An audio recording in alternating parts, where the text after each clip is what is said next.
Wala nang edit-edit, ito ang kwento.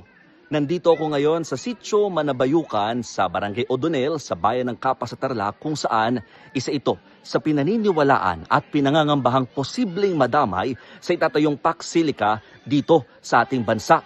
Ang problema at nakakalungkot, itong Sitio Manabayukan mga kapatid, ang mga naninirahan dito ay pawang mga katutubo, mga kapatid nating Aita community, no? At isa nga sa kanilang mga worry tungkol dito kung sakaling madadamay na aalisin ng kanilang mga tirahan at sila'y palilikasin sa lugar, saan naman daw sila pupunta, no? Kaya nung nagpunta tayo dito at tinanong kung sila ba ay nakonsulta na at kung sila ba ay nasabihan na tungkol sa bagay na ito, wala pa naman daw. Pero yung listahan na meron ng barangay, dun sila natakot, no? Kausapin natin yung isa sa mga elders dito sa lugar, si Tatay Eddie. Tatay, anong masasabi ninyo? Anong pinaka tumatakbo sa isipan niyo kung sakali matuloy ho yung proyektong Pax Silica at kayo po ay madamay at paalisin ho dito sa lugar? Ang pinapaka masabi ko lang po dito, kung kami po ay talagang paaalisin, ayaw po namin talagang umalis dahil po dito na po lumaki yung mga apo ko. Tulad po ngayon sa panahon na ito, marami na po kaming pananim. Tapos paalisin po nila kami. Ang gawin po namin, ayaw nila kami mapaalis talaga. Yun po ang hiling namin. Kung sabihin ho nila magbigay sila ng pinansyal na tulong para kayo ho ay makapagsimula ulit. Ayaw po namin din naman na tanggapin yun. Sa mga pananim po naman namin, talagang ikinabubuhay po namin hanggang ngayon, magmula noon.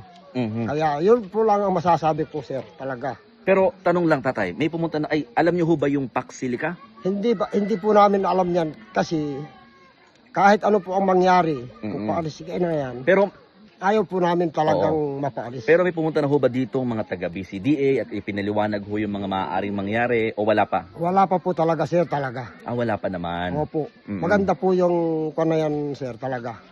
Oo. Pero kung sakali ho may pumunta, hindi kayo papayag na umalis? Ayaw po namin umalis. Oo.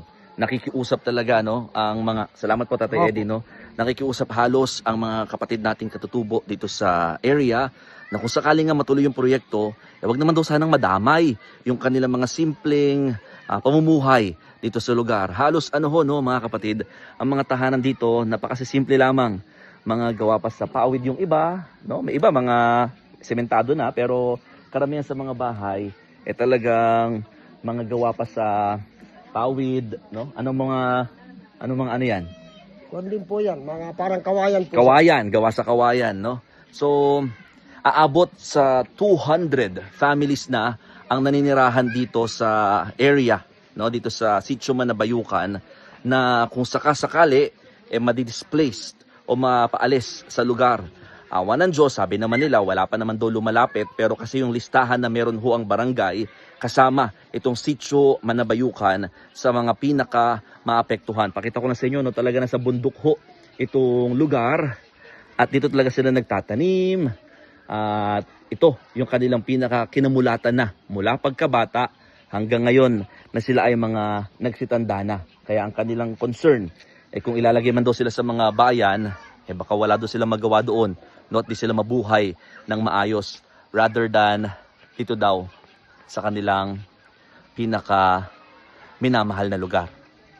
Kaya pakiusap nila, wag daw sana silang madamay at mapaalis sakaling matuloy at i-expand nga itong project ng Pax Silica.